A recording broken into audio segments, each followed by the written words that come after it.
We ready? Hello all to those of you that are actually here. Yes, we are back, not at like 6 months after we've done the last video. We're actually going to try to do these maybe every 2 weeks from now on. Just go over pro wrestling in general, topics we all kind of want to talk about, or that I want to talk about, I guess, this time. But it'll be kind of a rotating thing, so it won't be, I know I'll be here all the time. I'm pretty sure Markeem will be, Chase and Brandon I'm not so sure about, but we'll always have at least 3 or 4 people here. So there we go. And so we're going to start off by talking like the beginning of the year for New Japan. We kind of talked about it in the last video, but not really. But I think that given since the 4th, everything that's happened, there's a lot going on that we kind of need to talk about. So anybody want to start, or they want me to start talking about? You can go ahead first, Josh. Well, I don't know if any, if you haven't seen Wrestle Kingdom yet, I would say go watch it. It was a pretty easy show to watch. I think that's one of the things I took away from it, that it's not like a great show by any stretch of the imagination. I don't think it's going to be on anyone's like match of the year or the show of the year ballots at the end of the year, but it definitely was easy to watch, especially for 5 hours, which I think says a lot about like the way. Whenever I watch like any big time Japanese show, it really hits home. You don't have to do like what AEW and WWE and everybody else in the US does, where you have the cool down match. You don't need to do that. That's something that's just, I don't know how you guys feel about that. What they did was they stacked the beginning with like, this is the things that will matter in the future, and then the rest of the card where these are the things that matter now. And I think that's really smart because, Yoda Tsuji and Yuya Uemura, just fuck his name up. Yuya, they're going to main event this thing in like 2 or 3 years. So there you go. There's your preview right there. Shota Umino and Ren Narita, even though wherever that's going to go with Ren, I actually think him being this wacky, like House of Torture character kind of fits him, because before he was just Shibata Jr., and there was no juice behind him at all. He was bland. But this works for him too. Like that's going to be a thing later on. Kaito Kiyomiya being young, and New Japan will sign him by the next year. I 100% believe that.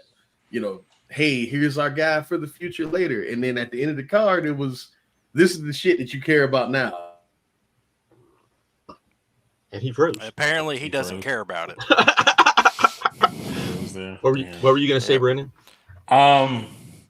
Just kind of leaning into what you said is the fact that they don't really believe in like the cool down match. And I think that was evident. If you remember the Wrestle Kingdom, I think whatever the one that had the first Omega and Okada match, like the first, I would say, I don't know, 60% of that show, it was good, but it wasn't like the Wrestle Kingdom level that we had seen a couple years before, kind of building up. And then like the last 4 to 5 matches were just insane, back to back to back to back insanity. And honestly, I like a card to build like that. Like I watch these shows live, and this is like 3 o'clock in the morning, and having that dull match in between is not going to help me stay up till the very end. And I think that this show, granted, it wasn't on the level of that Wrestle Kingdom, I definitely thought it was a really fun show overall. That definitely kept my attention to the point I could be able to watch it all the way through. So again, I'm definitely on with you. Like, I don't think that cool down match is something that's needed. That's something that I guess they do here in America, but I feel like New Japan has it right. And like I said, they keep your attention all the way through. I also think it allows, like, if you set it right, I also think what it does is you get like that competitiveness between all the matches of trying to like not necessarily top each other, but not try to be necessarily outdone either. So even if hey, there's no way we're going to be able to top that, we can at least not get like forgotten about. Triple H and Orton after, two matches after the match that they got forgotten about. But anyway. I don't even want to think about how long ago that was. No, it was hard to follow Taker and Michaels, man. It was hard to follow. Yeah, but they had the feud to follow it. Like, it was there. The thing is you had, Cena and Big Show and Edge. And they did fine. And they did fine. They did fine. I'm being sarcastic, but yeah. Right. But anyways, you have anything to add, Chase? This is the first time I've heavily used the New Japan app, and it is so much better than what it used to be. It remembers your login. You don't have to log in every time. It remembers where you left off watching the show. Modern features. You can switch between English and Japanese within the feed. Within the feed. Can't do that with Battle in the Valley right now because English ain't there. But yeah, and then they immediately had the chapters up, so I could just watch Danielson Okada and pretend I watched the whole show. Oh my god, that match was so good. It needed to be about 5 minutes longer though, but it was so good. It was such a good match. And the main event was what the main event was. Almost a disaster. It was almost a disaster. It was what it was. The last 10 minutes, though, I'm not gonna lie, fucking amazing. Oh yeah, and the crowd being completely like it was almost a mess. The crowd helped immensely because I was the first 10 minutes of that match, I was bored off my ass. So I had no desire to watch Sonata ever again. Well, he apparently he's getting the first shot. He's getting the first shot. I mean, he's gonna lose. It's okay. He's gonna lose. Yeah, but yeah, that's what I would say about the show. There. What about the I don't like 3-way matches for championships, but how did you guys feel about that match with Finley? I thought it was really good, it, man. I thought it was really good. Yeah, I thought that everyone played their role perfect. I still didn't there was just enough interference to where it made sense. Yeah. And it wasn't just too much. enough, Yeah. Right? But I thought it was really good. I thought it played for what it was. It was probably booked perfect, and everyone did their roles perfect. So, but there's only so much you can I came on here the last time we were on here and defended David Finley, but I will say this: if he don't deliver in this next few, because you can't blame the booking now. They did what they were supposed to. So yeah, it's up to him. It's all up to him now. Exactly. And did any of you watch New Year's Dash, or was I the only one that watched it? I don't watch New Year's Dash. I've seen 3 matches from Battle in the Valley. I did not watch New Year's Dash. Okay, so yeah, so all that was like set up. But I guess we should talk about Nemeth being in New Japan. What do you guys think about that? Because it looks like the Nemeth brothers. What are you talking about? Just Nemeth. Yeah, both of them. They both got the camera treatment. They were followed through the crowd. I wouldn't want to go to Japan by myself. So if I had somebody like Ryan Nemeth, yeah, come tag along with me. I feel better about where they've got him positioned than what TNA did with him, which is immediate world title shot while doing nothing. I just knew that he showed up, but he's taking on Moose, right? Yes, immediate, just like old TNA. Guy got fired, immediate world title shot. Instead of but I mean, we'll see. I mean, it looks like he's serious about just going out and maybe having fun. I know he's going to Australia, which that's interesting, I would say. So, is it surprising that he's not part of the strong shows and that he's going to be doing proper? That makes you wonder what's like going on with him, because that's interesting. Because I would have thought that he would have been on, or at least I guess we'll see if he's on the Chicago show. I mean, they might be waiting until after New Beginnings to announce that match. So, but we'll see. But they sold some tickets to the show so far. Yeah, they're having to redo the seating because they sold out their first allotment. So. Man, announce big matches and people come. That's crazy. Exactly. That's crazy how Sting's retiring. Here's 15,000 people. Exactly. It's like you got to do, man. It's not hard. But yeah, and then of course everybody's favorite drug addict. What's his name showed up on? Where are you going with this? What are you talking about? Drug addict. You talking about Ash? You talking? Oh yeah. I'm talking about Riddle. Dana Brooke? What are you talking about? Riddle showed up. Oh, okay. Which was like nobody knew who he was on the show if you hadn't seen it. So that was very uneventful. I guess I he's thought it was taking on- smart when they did it Battle of the Valley though. They had him team with Jeff Cobb, like here nostalgia. It was smart. And I was Yeah. like, we get booed. That was smart. But yeah, but what do you guys think about that? What do you think about them bringing in Matt Riddle?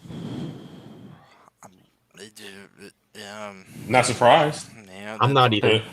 For them, I mean, they don't really care about. I mean, they tried to bring in Marty Skrull. Yes, I know. It's a different culture. Put As it long lightly. as Put it long as lightly. he's not like pushed heavily, I'm fine with it, bro. Like it's Japan. They don't really care about this shit. Is what it is. Except for the weed. They care a lot about the weed. Yeah, they care a lot about the weed though.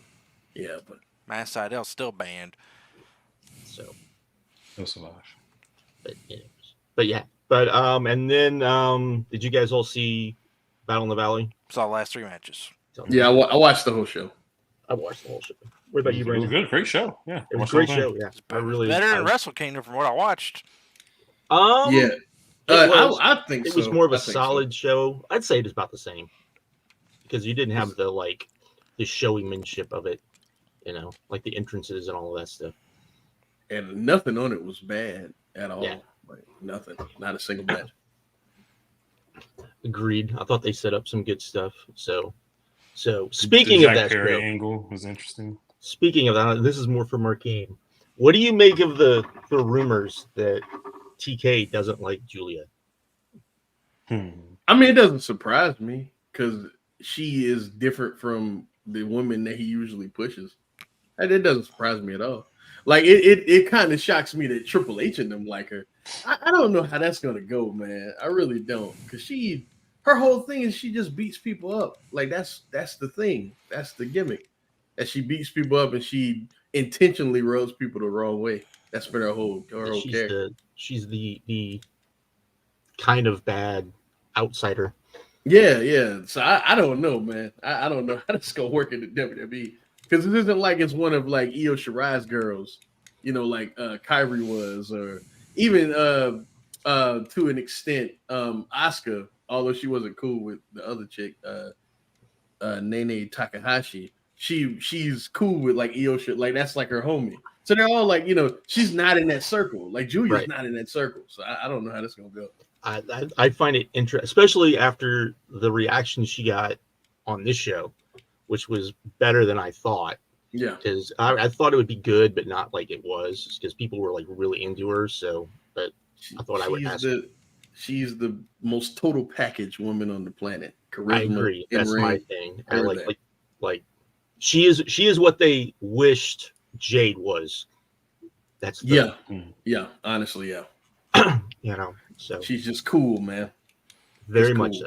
So what would be his reason for not wanting to bring her in? If that is true, I mean, we don't know. I mean, apparently what they say is he doesn't think she's very good, which is weird. So I mean, she's not I wouldn't even say she's probably like top 5 in Stardom, but I mean, you're talking a pretty high grade there. But she. Hold on, let's see. All right, so Mayu better than that. So Mayu, Tam, Utami, Shuri. I'll probably put her right at 5th. Right at 5th. But like she's not better than Mayu though. The match of the year involves Mayu with Tani anyway, so she's not better than her. So I'm just saying, I think that maybe that's what he's looking at. Maybe her buzz is a little bit bigger than Yeah, she might be or something. She might be, but I just she didn't even have to say anything. She just has that look that that's the thing, is she has a look. She doesn't have to say much, even if she doesn't speak English very well at all. Which I wonder how much of that is really true though, because I mean, it's not like she has lived in Japan her whole life, so I do wonder how much of that's true. But I guess we'll see. I just thought that since we were talking about that, but yeah, I was disappointed in the Ospreay Okada match, but only because my hopes for that match were so high. All right, that's not that it wasn't great. Just What it reminded me of was the Okada Tanahashi match from Dallas, where they just played the hits. But this one was better. Well, they did that. They did that at last year's Battle in the Valley when they wrestled. That was way more of the hits. Yeah. But I mean, To me, this was more like Okada and Danielson won, where it never seemed to get to that level. I mean, we know why Danielson and Okada won never got to that level, but it just never seemed to get to that level. But it was great, but it was just you were expecting so much more, especially after Moxley and Shingo just went crazy. So I mean, that match was insane. So I was absolutely shocked to see Shingo do all that. Like, I've never seen him get that nasty. You know what I mean? I've never seen him do that. Maybe that's something he's always wanted to do. Yeah, maybe. I mean, you know. Moxley, hey, you want to get stabbed? Yeah. Fuck yeah, I want to get stabbed. That's how and then what? So my one complaint about the show isn't even about New Japan. It's the Jungle Boy angle. Why do we keep having No, then the angle was fine, but why do we have to have why does AEW have to keep being the heel promotion over and over and over and over again? This is it works this time though. It works. I would say that this and then you haven't seen Dynamite, but the Bucks thing, I think it worked there too. But it's I don't know. It just leaves a bad taste in my mouth. See, I thought you were gonna parlay this into people asking if ripping up a contract is legally binding. People are just dumb. Hey, and this is undoubtedly, I'm tired of these New Japan fans complaining because this is undoubtedly a good thing. They're sending Jack Perry over there for however long he's going to be there. That does nothing but add another name to the wherever he's going to be in the card to New Japan, as well as help Jack Perry, because let's call it what it is. He's lacking a lot of shit. Like, the dude can wrestle, but all the other stuff is kind of off. Could be a good excursion for him. Absolutely. This is nothing but a good thing. And it's not like he's going to beat everybody. Like, Shota will probably beat him. You know what I mean? So what are we doing? People are mad about they have such a, I don't know, they're so defensive about anything that, like, AEW, the AEW New Japan stuff, they're so defensive about it anyways, it's like, you need to get a reality. You're talking about AEW, which is definitely the number 2 promotion in the world, versus New Japan, which is third. Are they the number 3, or is CML now? Or is now like that's where you're at now? But it is a combo. I agree, it is a combo, but it's third. But that makes it where it's like you don't have any, like, you got to take what you take. The reason why I don't feel that much sympathy for the people that really get upset about that is because where's the sympathy for Pro Wrestling Noah, Dragon Gate, All Japan, when all those dudes end up in the ring with New Japan guys? Kento Miyahara has been pinned so many times by New Japan guys. But they tell you that's just the way Japan is. But it's the same deal. Like, I know. Like, and it's not even like AEW guys don't take losses. Eddie Kingston lost so many matches in the G1. Willie Yuta had like 5 points when he was the best of Super Juniors. Kingston Agnew won 2 matches in the World Tag League. What are we doing? Bryan Danielson is probably about to lose to Zack Sabre. Exactly, probably about to lose. Come on, man. Come on. Stop bitching, man. It's crazy. That's not gonna happen. Never, ever. And then, but anything else you guys can think about with New Japan? With New Japan, I'm excited for the New Beginning tour. There's a lot of fun stuff that they have on there. I'm really excited for that United Empire. That cage match. That cage match. Yeah. That sounds super exciting. I hope that it's like a Hell in the Cell cage and not a like. I thought their cage looked like the Cage of Death cage. Looks like they haven't had a cage match in. I know. Like it's probably not even going to be that. Like hopefully at some point we get an idea of what the cage match, because you're going to have 10 dudes in there. It's going to be like why do you think they're just now bringing out a cage? Like, What's Oh, changed? Is it because Will wants to Tanahashi? do it. Will Oh, wants 'cause to Will? do it. Yeah, I'm sure that's it. 100% Will. And I'm sure he's not the only one who wants to do it. I'm sure they've. I know for a fact Gabe Kidd wants to do it. He talked about it last year. I know that for a fact. So I'm sure that there's a lot of them that have seen like Blood and Guts and have been like, hey, I want to do something like that. So I'm sure that's part of it too. So we'll see. I don't know. I'm just curious about what the K is going to look like, because to me that's going to determine a lot about this match. Because if you have 10 dudes in there and it's just like a and it's gonna end with an angle. This is Will's last match in New Japan. Yeah. Somebody's gonna turn on him.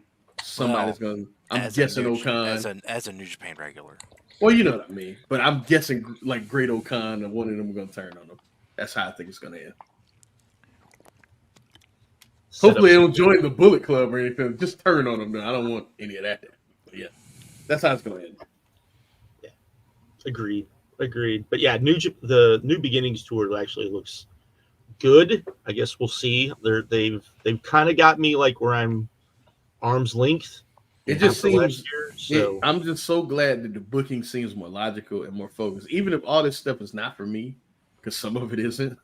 At least now I feel like they aren't just kind of throwing shit at the wall and hope it sticks. They kind of have a plan. You know what I mean? So I'm with that. Because, at post-pandemic, they were like almost like, all right, let's see what works. And now it seems like, oh, we have a plan this year. So I'm excited. Do you think we get Okada and the Young Boy at next year's Wrestle Kingdom? You think they build it up to that? You talking about Kiyomiya? Or are you talking about? What's his name from? No, he's talking about Kiyomiya. Oh, okay. Depending on what his contract looks like, depends on that. Because they're definitely trying to court him, 100%. Like he's leaving. He is leaving. I know that. Oh man. Okay, I think that's all I got for other than, yeah, I think that's all, because I don't know much more about like the Tanahashi stuff other than like the whispers I've heard. So nobody does yet, Josh. Yeah, I'm still excited to see what he does, what happens, what changes comes. So, or if any changes do happen, or what. That's true. Yeah, that's true. So yeah. I saw a rumor that they might do Forbidden Door in Tokyo this year. That would be interesting. Yeah. I think they should do 2 of them. I think there's about time that AEW gives a show. I mean, I don't know how much that the fans in Japan want to see one, but I definitely would like to see at least. That would be a good Tokyo Dome show. Yeah. They definitely want to see one. I promise you, Brandon. Because they're into the AEW talent. They are. I mean, look how much they don't want to admit it. So, I mean, would you want to see the first show in a like big Tokyo Dome? Like, would you want to see them something a little bit more intimate? Not even intimate. Not It'd have to be either Tokyo Dome or what? Budokan. Or Budokan, yeah. And you could do. I mean, Tony might be like, "Fuck it, I want to do Budokan," and he might have Baba whispering into his. I would like to see AEW in Korakuen personally. If it still exists. Always used to run there. Oh, yeah. That's true. None of that stuff will take place until like 2025, though. Oh, God. But that's a scary thought. Crazy. What, it might go away? Yeah. Why? What?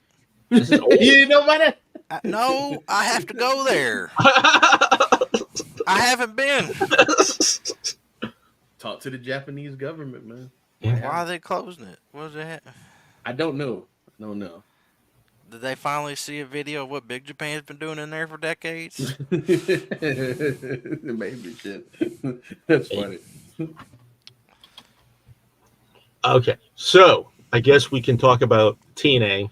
Did any of you actually? Did any of you watch the pay-per-view? I bought that hoe. Oh, I ain't seen it. I watched the whole thing. I bought it too. Watched the whole thing.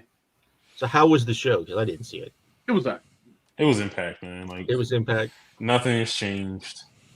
Like I'm not saying like it's fine. It's just how can they find some fans to be able to watch the show more? You know what I mean? Right. Like I just now discovered that you could watch Impact on YouTube for $1 a month. I'm like, all right, that's cool, but it's like, also on YouTube TV if you have that. I ain't got that. But I paid $1 a month for the subscription, and I can watch that. And how many people know that you can do that? Most people are like, hey, I don't have access, so I can't, be able to watch it. Because they do a terrible job, Brent. They do an awful job. Well, I agree. And like I said, with this show, I knew what I was getting myself into. I know whether it was going to be any big changes, but at least want to give it a shot, see what happens. And it was fine wrestling show, but I don't think it's anything that I'm like pushing to go and watch the weekly show. Since both of you watched it, was it weird seeing people like tweet about it that weren't watching it, but were just reactioning to that? We know what the game is, bro. We know what the game is when it comes to this. We know these people. Oh, they're number 2 for like, come on, cuz you weren't watching. You're not gonna watch tomorrow. You're not watching anything. You react to what you see on Twitter. Number 2. Put no faith into those people at all. I wasn't even going to talk about that. Number 2. Like, yeah. How can you take anyone seriously that would say that? You can't. They're not even like, and it's so disingenuous. Like Impact or TNA is out here trying to do something different, trying to get their footprint in this vertical of professional wrestling, and people out there making fun of it. Not even making fun of it, but like they're saying stuff like, "Oh, they're number 2," when they're not close. People know they're not close to that. Not close. Not even close. They need to worry about like AEW has lapped them so like, and they go to things like, "Oh, they've been around for 22 years or whatever it's been." Oh, like they used to get 1.5 million people to watch the shows. Like none of those people were paying for the shows. Like how often were we saying that they used the pay-per-view to build up to the show? Yeah. To the free show. Like, yeah, come on, get out of here. And that sucks again because they're trying. So I'm not hating on them or anything at all, but yeah, people are just being disingenuous for sure. I mean, what, they had 1,500 people there? Is that right for this show? It's a good number for them. Which is a good number. Which is a good number. But it's like that says a lot when New Japan the same weekend, the same night had what 22 or whatever it was. Mm-hmm. So I think the final number was like 2172 or something like that. Yeah, and then they just sold out for Chicago. So it's like their first alignment, but they'll probably sell it out more. I mean, it's probably double, triple this show. I mean, still, that says. And the thing is they just had New Japan talent the night after in Vegas, and I didn't see anybody talking about that show, at all. So Will Ospreay and Josh Alexander happened on that show, and I don't even know if it's good or not because no one's talking about it. I don't even know. You would think it would be. You would think it probably is, but it's on the show tomorrow, isn't it? Tomorrow, yeah. Yeah. But we'll see. So I don't know, man. They're bringing in Dana Brooke. Okay. Ash by Elegance. Ash by Elegance. What? Ash by Elegance. She's signed. They actually promoted that tonight on Twitter. Yeah. They got AJ Francis showing up. So he's signed. Like I don't know. I don't know if he is or not. I don't know if any of these people are signed. That's one of the things. Is no one knows if any of these people are signed or if they're just like showing up. I mean, Nemeth's on the roster page. Does that mean anything these days or no? He had T-shirts, I would assume. Yeah. I mean, when Kenny Omega was the champ, he was on the roster page too. So, he might have a short-term deal, or he might have a. Jay White was on the roster page. Do you think that this pay-per-view did the buys that when Kenny Omega showed up? Oh hell no! Oh my God, no! No. I mean, they were doing all-time. When Kenny Omega showed up, they were doing like all-time high buys, not just like they were doing like you. I think the only things that topped them were Joe Angles, Sting, the Sting stuff, like the stuff. Not so Yeah, Kenny Omega. I would question if this did better buys than Battle in the Valley. Honestly, no, I can tell you it didn't. I lucked that out. TNA name might have been a lot. I was at work, and so I found out while I'm at work that hey, you can watch Battle in the Valley when you get home on New Japan. You just can't watch it in English, and I was like, I'm fine with that. So I didn't buy it, but I did watch it. So because they immediately put it up on New Japan World. So But yeah, it wouldn't shock me either if that was the case. So nostalgic is a hell of a drug, but I just don't think Brandon, it's working. It's 2024, man. You really think people are paying for that over Okada versus Ospreay? I don't know, man. I just nostalgic is a hell of a drug, bro. I mean, there was. I will say this: there was. I wouldn't have not bought the show if it didn't have TNA in front of it. Like straight up, like that was like I'm not saying that, but like Hard to Kill. I didn't buy the last year's. I didn't buy the year before. I think I did buy the year before that because Omega was on it. But I periodically buy their shows sometimes. Depends on what's on the card. So. But I'm sure because Hammerstone showed up, so that'll be. So you think we'll get Hammerstone versus Moose? You think they'll do? Because that seems like something that honestly, yeah, that would they should do stuff like. See, I don't think they will though. I don't think they will. Because to me, that's a match that would be like, oh, this will be two big dudes, athletic big dudes. I'm not big on Hammerstone, but you got two athletic big dudes that can throw each other around. That's not something that really even WWE can really do anymore. So it's something unique. So especially like in a main event. So I'm just curious if that's maybe something that would be worth them looking at and doing. So, but yeah, Brandon, what do you think was the best match on the show?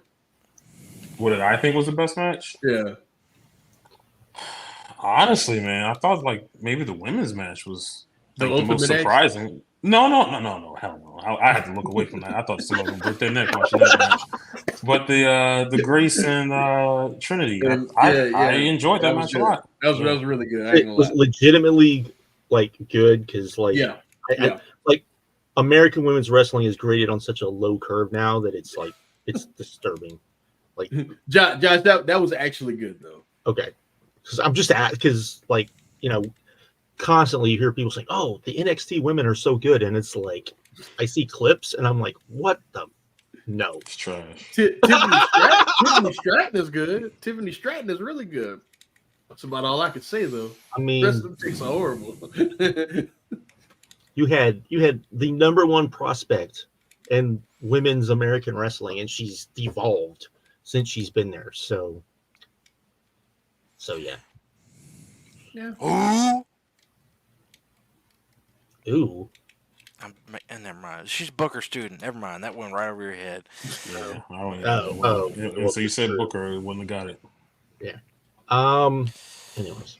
So yeah, I guess because like I said, I didn't see it. I just thought it was funny because I could tell people weren't watching it, but I could tell they were reacting to it. I was one of them not watching it, but I was just like, okay, here's AJ Francis, here's Dana Brooke, here's Nick Nemeth. It just feels like we're trying to get everybody who WWE just fired and pushing them at a level above our own people. Just like they were trying to get names. In the day. They were trying to get names and they were trying to get buzz, which I get, but it just felt like, wow, y'all are taking this serious. I mean, it did feel like the more definitely hyped it up. They would say like worlds would collide or something like that, and it ended up just being Dolph Ziggler. Mm-hmm. Yeah, I mean, hey, I will say this though. No disrespect to Dolph, I am excited to see what he does in the world though, because he definitely seems to be excited about not being in the WWE. I'm curious to know. It just it would be more excited if this was 10 years ago. I know. I'm aware. I'm aware. But look at it this way: if worst case scenario, he's another Cardona, who's better because he's better in the ring than that, and that's not a bad thing. But we'll see. We'll see how it goes. He's doing a GCW match, so the first promo he cut when he jumped David Finlay, I thought was incredible. And then that second one was terrible. And then that second one was so bad. Like the other one was so terrible. Second was not good. Like I was like, there's no, because I heard people talking about it, and I was like, it can't be that bad. That first promo was good, and then I watched it, and I was like, that shit was terrible. That shit was so bad. It's just like I'm like, what the?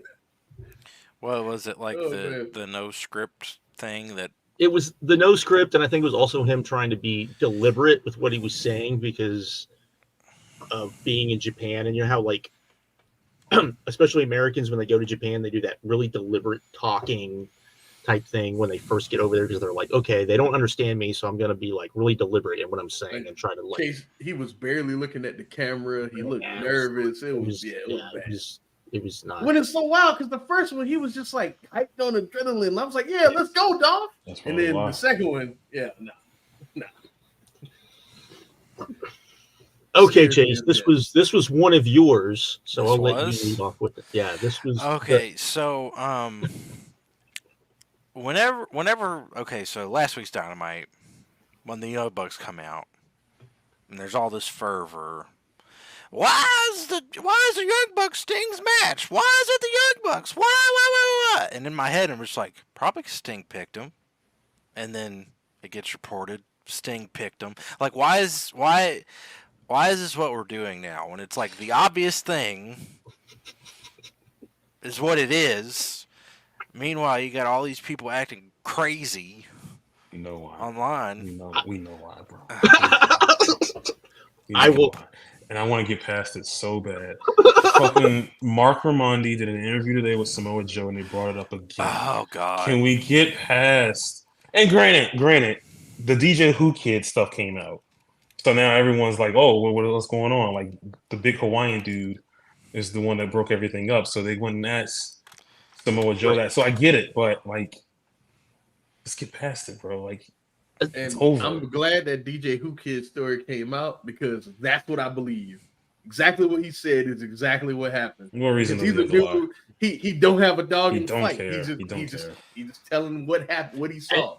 Isn't it funny about what I believe? Isn't it funny about who's talking about that story and who's not?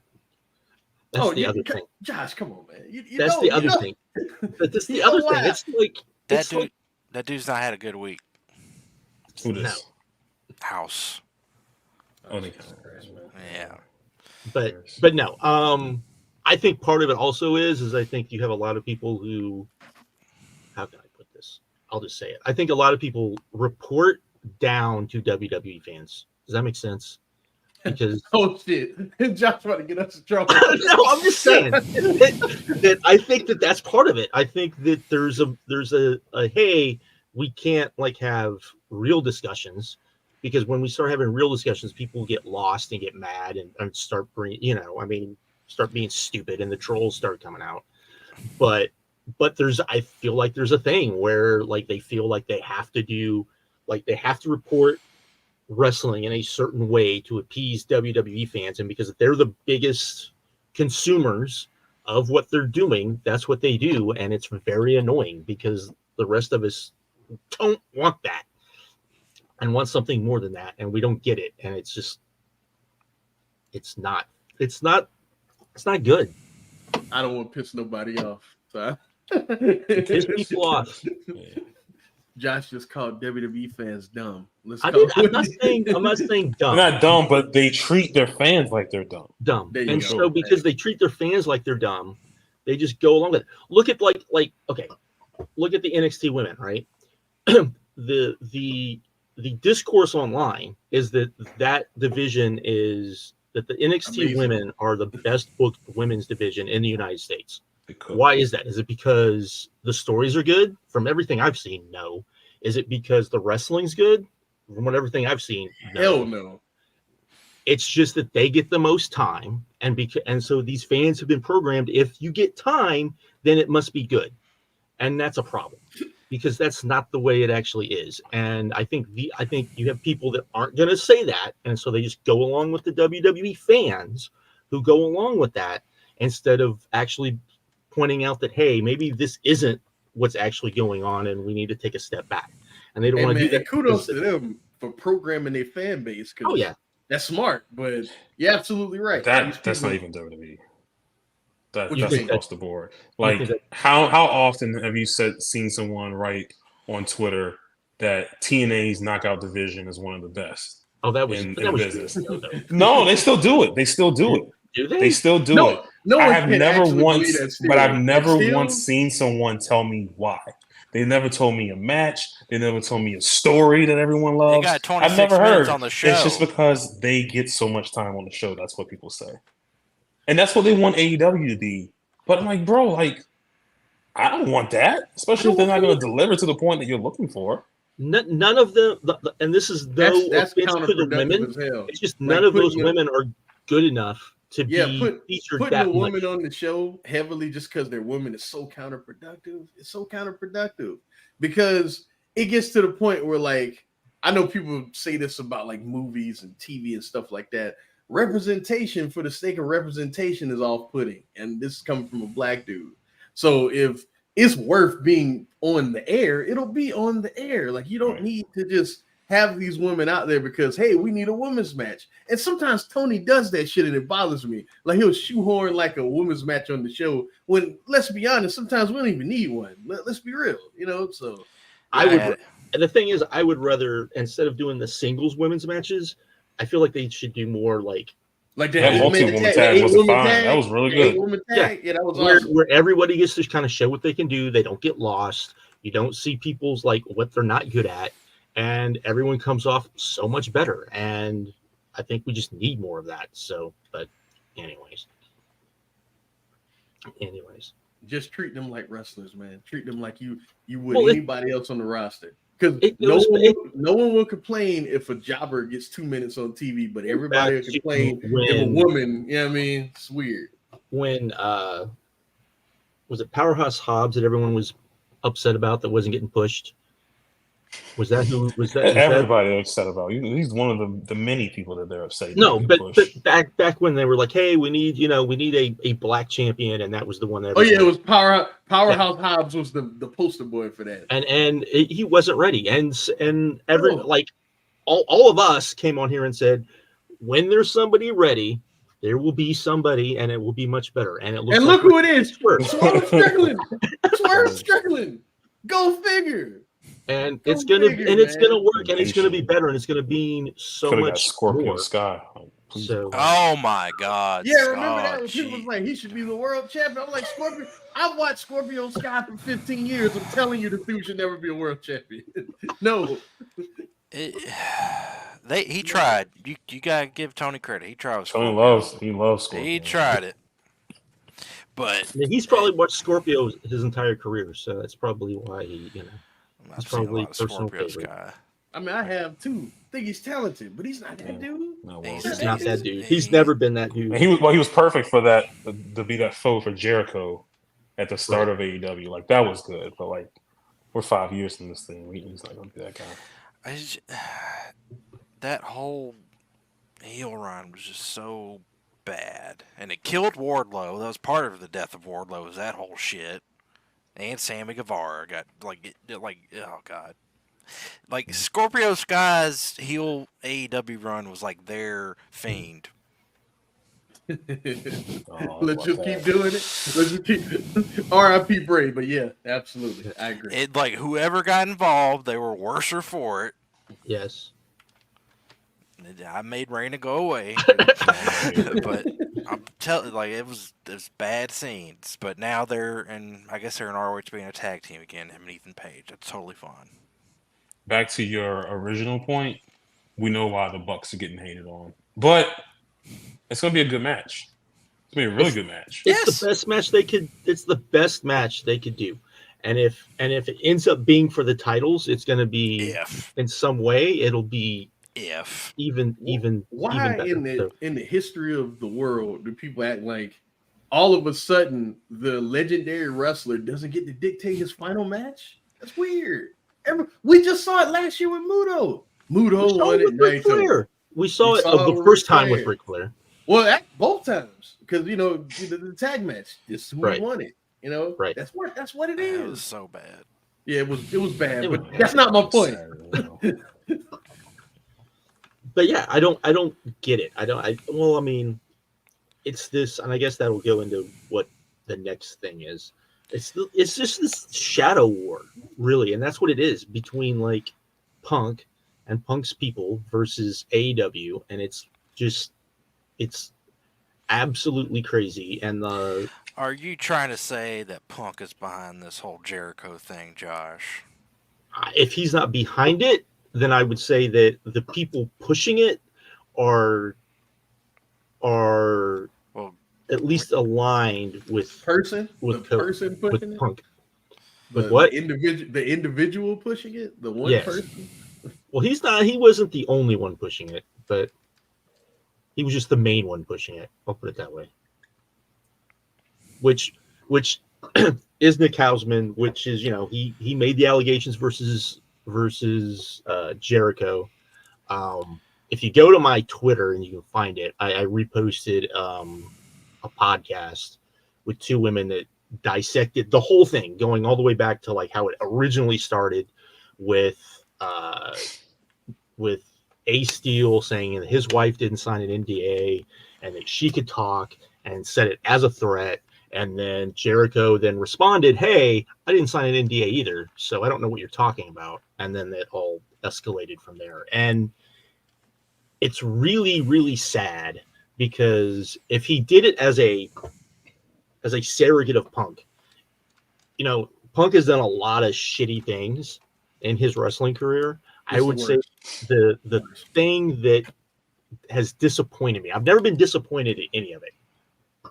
The fact that he seems not to give a shit if something bad were happening to AEW just because he's pissed off at Tony Khan, to me, that's disappointing, because that hurts the business at large, which he says he loves so much.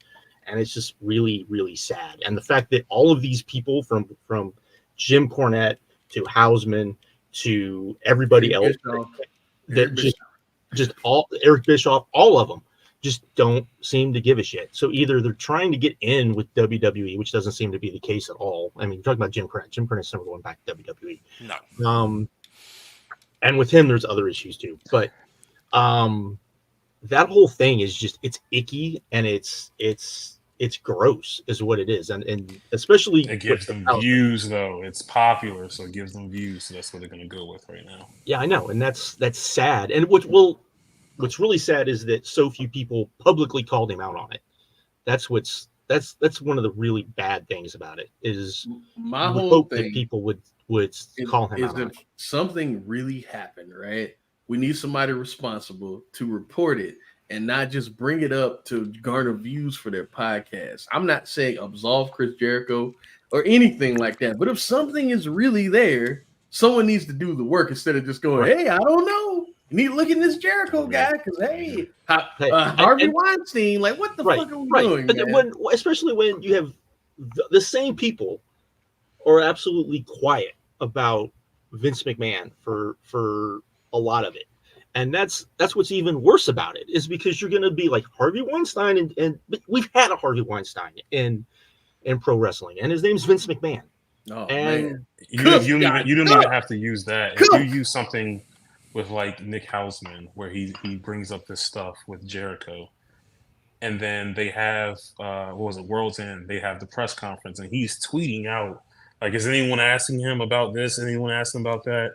And I'm thinking to myself, if this is something that you've known, that you've been sitting on, like, you've sat in on these press conferences before, like, why didn't you ever bring up anything? Like, you had the opportunity. They especially when Tony goes to the mic, they call on everybody. Like, he's sitting there waiting for people to ask him questions. And you had the opportunity to do that. Why didn't you ever bring that up back then?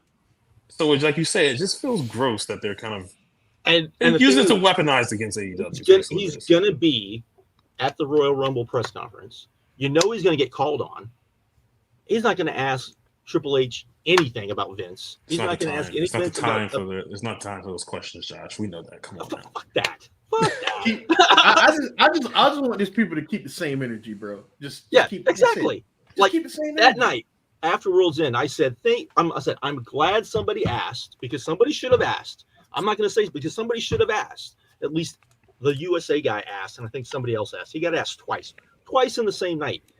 Triple H has been asked once in a year and a half. Once. And I get that people are scared. I get people are afraid. And Brandon Thirst is no longer allowed back after that. I'm just saying. I get it. That. The camera was on Brandon. They put the camera back, and he was fucking gone.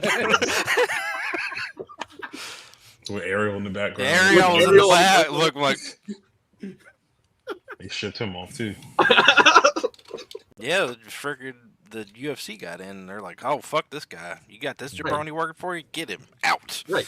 I mean, and and I get people, because this is, you know, when it comes to like wrestling media and people, especially people that do interviews and it's all access, it's all of that sort of thing. Of course. And I get that they're scared to ask those questions. But at some point, somebody at least has to ask, and somebody has to be like, hey, this is Triple H. While all this stuff was going on, forget him being there for 30 years and while almost all of this was going on, forget that. Let's just talk about the fact when he was head of developmental and head of talent relations, which some of this stuff apparently happened while that was going on, at least with him and Laurinaitis, which is the other name that no one really brings up. You can at least ask, hey, when did you find out about this? When did you know that this was going on? Right? Was it when the Wall Street Journal thing dropped? Because I doubt that. Oh, hell no. Because anyone that knows anything about these sort of things, usually the people that it's about to come out on usually find out beforehand, and they usually have like some plan about what's going to happen depending on what the outcry is or isn't. So it's very possible that they knew way ahead of time and they were ready for this. So what happened? We don't have a timeline, and I guess we can go on to my next thing about how wrestling media has kind of failed wrestling, because this doesn't get talked about. The fact that we don't have this timeline, and look, I don't expect Joe Schmo who has a YouTube podcast or somebody who just has a podcast that talks about pro wrestling to be able to look into this stuff, right? But if you're going to be at these press conferences, the fact that it's been a year and a half, if you're not, and I understand not everyone gets called on, but if you're going and you're not willing to ask those questions, you shouldn't be going. That's just the bottom line. And that to me would send a bigger message to WWE if all these people start saying, you know what, I'm not going. I appreciate the offer, but I don't want to go. People aren't going to do that, of course. That's not going to happen because somebody else down the line, because they're going to be like, I can at least go and I can tweet about it, and everyone's going to think I'm a big deal because this, that, and the other. And then you get this little circle jerk that goes on behind, in these private chats and everything about everybody that's going to go and all of this stuff. And that whole part you're of telling me you're not excited for freaking Northwest C to be like, so Roman, how does it feel to still be at the head of the table after defeating LA Knight, Randy Orton, and AJ Styles all in one night? Must have been real tough, huh? You're not excited for that? No, I'm not. And they all go, well, it's always been that way. Well, it's not that way at AEW press conferences. You guys don't do that at AEW press conferences, but you do it at WWE press conferences. And when Tony Khan complains about that there's this double standard or whatever, that's kind of what he's talking about, because there is a double standard. Some of it is, look, AEW fans for the most part are going to hold AEW to a higher standard than WWE. That's going to happen. That happens. We see that all the time. That was a lot of the pushback that was from all last of year. 2023. That was yeah. I mean, they just do, and that was the stuff with Ric Flair. That's the stuff with I mean, people forget when who was it that came in? They brought other people in that have had Don Callis, Brian Kendrick didn't even make it. Don Callis, all of that stuff. People, AEW fans are usually the ones that bring that up, not WWE fans trying to like dunk on AEW. But WWE fans see that, and then they just kind of go in on it, and it becomes this thing. And then you have people with alternative motives, and they use it. So there is kind of this double standard where AEW is held to the standard that WWE isn't. And that's not fair, and I kind of agree with him there. And it's just kind of the way it is. And not only just that, like even beyond like the social stuff, the actual product is the same deal too. Because whenever we see something we just flat out don't like, and when I say we, I mean like non-WWE fans in general, we're very vocal about that shit. They just roll with it. Even if they don't like it, they just roll with it. It's so weird, bro. I understand. I mean, I didn't see the gender match, but everyone I saw... it was awful. I watched it. Didn't Seth get hurt on it too? Yeah, they put the whole thing on YouTube. I watched it. It was not good at all. It was not good. And then that's because he sucks, Brandon. Then Hook goes out there with Samoa Joe and completely different vibe, completely different thing. Joe went out there, did everything he could by being Joe and still making him, which is something he did in ROH forever. He was the champion. That was his whole run as a champion. I mean, he would just beat the shit out of each other. And you would think, hey, why is he just steamrolling people? And he would, but somehow the people would come out better for it. And that's exactly what we have tonight. Mm-hmm. So yeah, but I mean, back to my point though.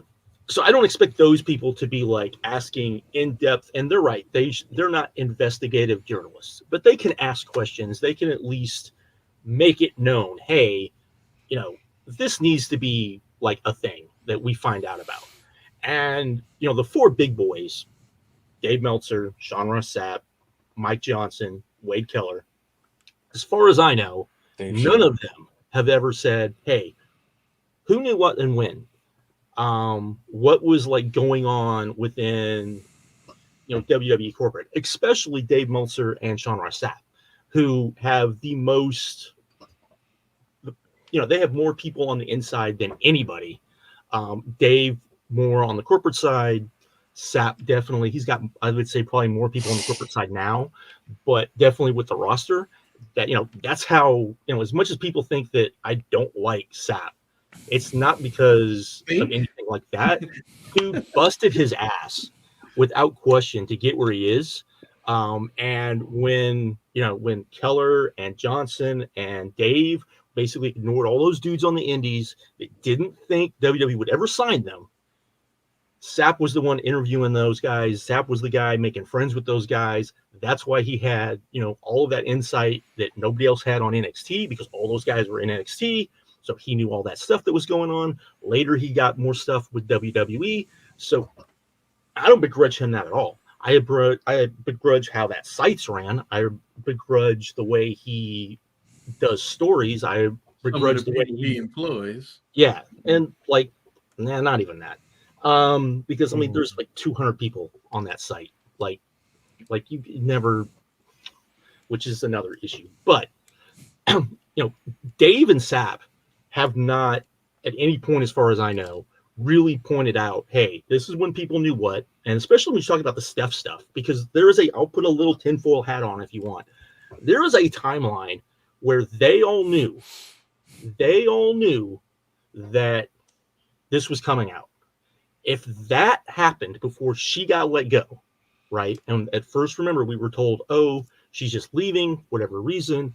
Then it came out later it looks like Nick Khan's people, oh no, she got fired because she wasn't good at her job, blah, blah, blah, blah.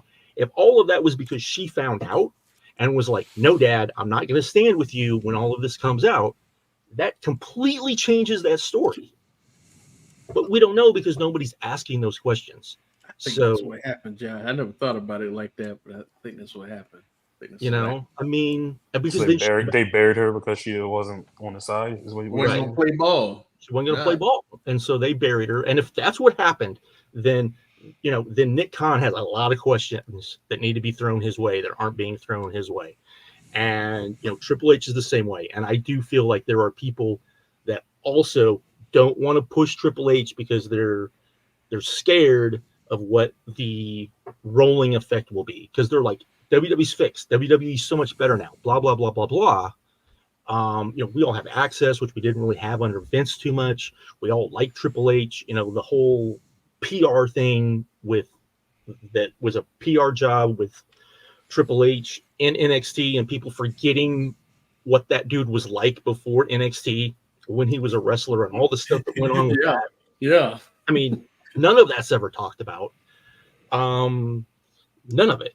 And then you can get into that doesn't even get into whenever people start bringing up Steph, people are like, well, you're getting into marriage stuff. I'm not getting into marriage stuff. I'm getting into two people that were on the board of directors of a publicly traded company that did not agree, who happened to be married on a subject, right? One of them voted not to bring him back. One voted not to bring him back, and then eventually voted to bring him back. And the other one never did. That's a story. I'm sorry if you don't see it that way. I'm sorry if you think, oh, well, that's none of my business. That's not if they're divorced. That's not if they're separated. That's none of that It's stuff. not how media works, man. It's not how media works. How, we can't go. It's none of our business. Like, it's crazy. It's crazy. Yeah, man. it's like, because this is a bigger story. And what really pisses me off is we went all the way through Speaking Out. Speaking Out means jack shit if it's not going to go all the way up to WWE. And the same thing goes for AEW too. If Chris Jericho is guilty of all of this stuff, then he needs to go. If Tony Khan covered for him, then whatever happens to AEW needs to happen to AEW. No questions asked. Nobody's saying that. But people would hold AEW to that standard. They're not holding WWE to that standard. And we've seen a year and a half of that. And it's ridiculous. You might as well, we're to the point, and all of these people, all of these media people truly need to ask themselves, what would you do if somebody rehired Marty Scurll? What would you do? Because if you're not willing to speak up now, are you willing to speak up then? Because, Marty Scurll could be in AEW tomorrow. He's got friends in that company. He's got, he's friends with the heads of that company. Everybody knows that. His girlfriend, wife, whatever she is in that company. He could be in that company tomorrow. WWE had interest in him before. You don't think he would be in there? I don't get it. I don't get why we pick and choose of what we're going to do. And I get that. I truly believe that they feel like if you start digging into WWE, there's going to be this chain reaction, and they're not going to like the chain reaction, and they're scared of what the chain reaction is going to be. To me, the worst thing that happens is Triple H is out, and maybe Paul Heyman takes over. Hell, maybe UFC goes, we used to have a booker in UFC, and he liked pro wrestling, and maybe we can convince him, even though he's got more. He's not coming back. Right Yeah, that would be wild, bro. Oh my God! He got more money than God right now, Silva but coming might back be his dream job. He's not coming back. I'm just saying. Like, he was talking to Dave whenever the sales going down. I was like, wait a minute, I got stock in this company. If this happens, I'm getting like $50 million. I'm never talking to you again. And that's what happened. Is this how we finally get our dream of Paul Heyman running shit? Yeah, I mean, what? I don't get it. Man. I understand why we pick and choose, and we're not holding people accountable for this stuff. It's just it's one simple answer, Josh. It's nostalgia. These wrestling reporters and stuff, they have this odd nostalgia to the WWE. So they want to, it's almost like they take it upon themselves to try and protect it like they work there. And it's really weird because they all either want to work there or they grew up with it. So they feel uncomfortable being uncomfortable with it. I don't care if Hulk Hogan's a racist. Exactly. We're only watching because of him. Exactly. Exactly. Like the fact that it was even like a thing the last few days is amazing to me. It's like, I thought we were over this. But then I had to remember, hey, no one's willing to publicly, any real media people are really willing to publicly go after Cornette or Last. And that should speak volumes because, the stuff that they say on their show is ridiculous. Cornette has been racist, has been sexist, has been homophobic. All that stuff, and they just go, look at this wacky old man over there. Oh, it's they don't care because he's dunking on Tony Khan, which I don't get that either. I don't get that. Young Bucks or the Young Bucks, and that's the other thing is none of these media people are willing to say, hey, just so you know, the whole reason why he has this grudge is because it looks like the Bucks and Kenny are who got him fired from ROH way back then, and nobody ever asks him, hey, what do you think about, Kevin Steen now? Right? Now that you have been proven utterly wrong about Kevin Steen, how do you feel about him now? Hey, that's same awesome. thing with Sami Zayn. That's like, yeah, what do you feel about, oh my God. Right?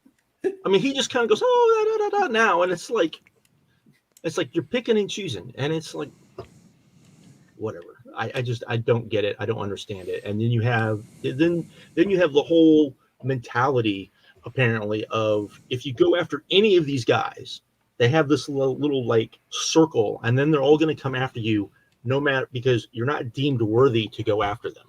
And I'm not talking about me when I'm saying this. And that's another thing of when did people become where you can't touch them and the only people that can criticize them are the people within your little group. And because if that happens, you're never going to see that criticism. Open criticism is a good thing. It's one of the things I just do not understand with like I'm not going to say like Dave, because I don't think Dave or Dave Johnson or Keller are really part of that. I think SAP is, where you have this little group of people on in the wrestling little media sphere. They all talk to each other behind the scenes, and maybe they criticize and they talk about, but heaven forbid you attack any of those people, because then they're just going to be like, oh, who's this? Who cares? You're wrong because we say you're wrong, even if you're not. So this sounds like people follow us. This sounds like what they described the Skypetalkers at back in the day. Yeah, that we just sat around and just bury people. Exactly what it is. Except I would say the difference is that then we would come on here and pretty much say, this is what people never got.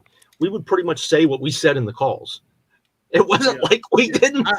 Look, I never hopped on YouTube and didn't say something that I've said to you guys. Never. Right. Not one time. I mean, all we really do is goof around. Yeah. I mean, I put out that tweet today because of Jay Briscoe of the Ladder War and that pay-per-view. And it wasn't just the match, by the way, for those who will listen to this. While that whole pay-per-view was going on, we're all watching it. Horribly out of sync. One of the craziest nights because we were all like at different times, at different points in the show, and one of us would mark out, and then the other ones would be waiting for the other one to mark out, and then somebody else would mark out, and it was like that the whole show, and it was like a chain reaction. One person to go, "Oh my god," and then the next person, "Oh my god, did you just see?" and it was like that for the whole show, and then you get to the Ladder War, and then it was just like it was just complete insanity for the rest of the show. And then undeniable happened, which was deniable. Yeah, well, yeah. What? That show was all right, man. It wasn't bad. It ruined the streak, man. It was a fall off from that. But then they brought it back. That's true. They brought it back with I forgot the name of that show with Nigel and Aries. That was Rising Above. Rising Above, yeah. That show was great. And then, oh god, fucking New York booed him coming out there saying he couldn't wrestle. My girlfriend said that's the best match she's ever seen, so I showed it to her a couple weeks ago. Well, you got any closing thoughts, Josh? I don't think the WrestleMania is going to get any better. I think it's probably going to get worse before it gets better. I agree, and I think that's the problem, and they don't want to get better. That's the issue. They even if they admit to what the problem is, they're like, who cares? It's wrestling and it's not serious. Even when like serious shit's going on. And that's the disappointing part, because as fans, we should want pro wrestling to be better, right? We should Absolutely. And because pro wrestling is like carny, not great business. That's everything a carny business is. And that's not necessarily a bad thing. Let me say that. That's not necessarily. There's stuff with carniness that can be okay. You look at like I'm really big into like stage magic, and there's still a lot of carny stuff that goes on with like stage magic. But a lot of the rest of it has been like thrown out for the most part, and that's what pro wrestling needs. That's what it looked like Speaking Out was going to maybe lead towards. And we're not getting that. And if all of these people say, well, I'm just a fan, right? I'm just a fan that has a voice. Well, if you're a fan, you have a voice, you should want pro wrestling to be better. And if you want pro wrestling to be better, then yeah, some of these like serious issues, you kind of need to at least talk about or address and not just pretend they don't happen. Or if you're one of those people that say, I'm a fan and I just watch pro wrestling, don't ever talk about any of it. Like, don't pick and choose what you talk about. If you want to just talk about the shows you see in the matches, then just do that. Like, never do the other thing. That's all I'm saying. No, I would agree with that. But we get people like I said, they pick and choose what they want to talk about. They pick and choose who they want to talk about. You know, Chris Jericho is a very easy target for people to go after. Even before this stuff. Huh? Even before this. Even before this. I mean, for a variety of reasons. Private jet to January 6th. Yeah, just the fact that he's the only real constant person ever on TV all the time. People get tired of that. People, the Jericho Vortex. Yeah, all of the stuff. Bullshit, but all right. Yeah, which is all of that stuff. People already have a bad opinion of him, and then you just kind of throw it out there, and he's an easy target. To me, it's like if you're gonna go on your podcast do this, you can't be like, I personally hate Chris Jericho and blah blah blah blah blah, because then it like colors everything you're saying. It's like, all right, why are you doing this? Right, absolutely, absolutely. Do you care about? Chase comes on here all the time and talks shit about Yoshihashi because he has a personal vendetta against Yoshi. It's the same deal. It's the same thing, man. It's the same. I'm never gonna change. He's never gonna change. Man, trash. Man is trash. The man is trash. You're on the wrong side of history on that one. If you are in need of help and you're dependent on Yoshihashi to come save you, he will trip on his face and bust himself open. But none of us are going to break our arms, patting ourselves on the back, getting a press pass to Royal Rumble. No. None of us. I mean, the thing I is, would have to fly myself out there, right, and find a place to stay. Right. And you just gave me a free ticket to a stadium show. I sit my ass on the couch. I got my own food right here. I got my bathroom right there. All for the hopes to ask one meaningless question. Right.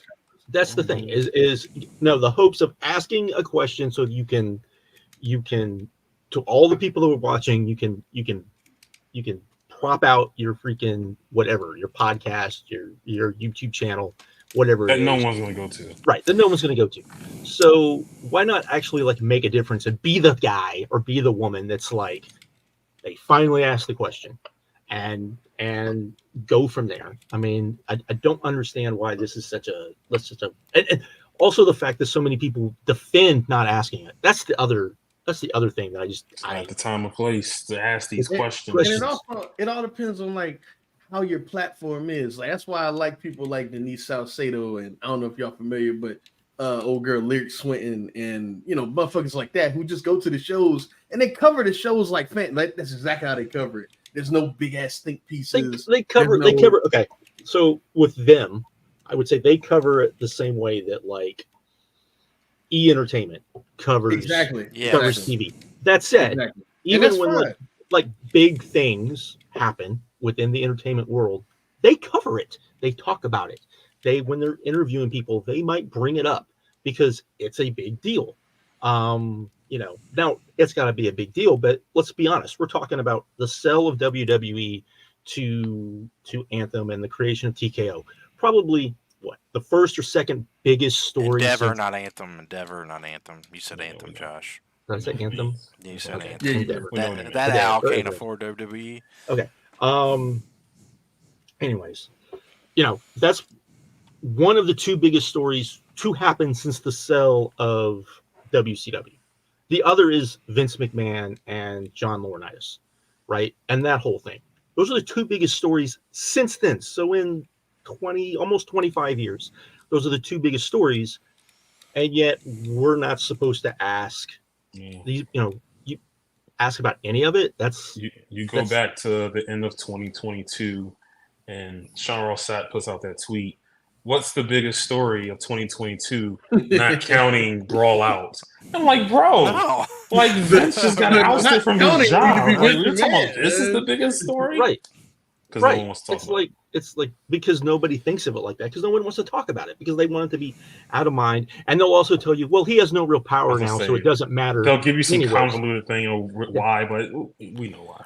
Right. And it's like it's not about that. It's about we want to talk about Chris Jericho. Let's talk about Chris Jericho. If what Osman said is true, well, that would mean that this would go back to when he was in WWE, which meant that if there are NDAs that were signed for WWE talent, that means that the thing with Vince and Johnny, and now you're going to add in Jericho, that means this stuff goes deeper, which means that, yes, there needs to be more questions asked if that's the case. And I don't think people have thought about that much either. So it's crazy to me that this is just like an out of sight, out of mind thing.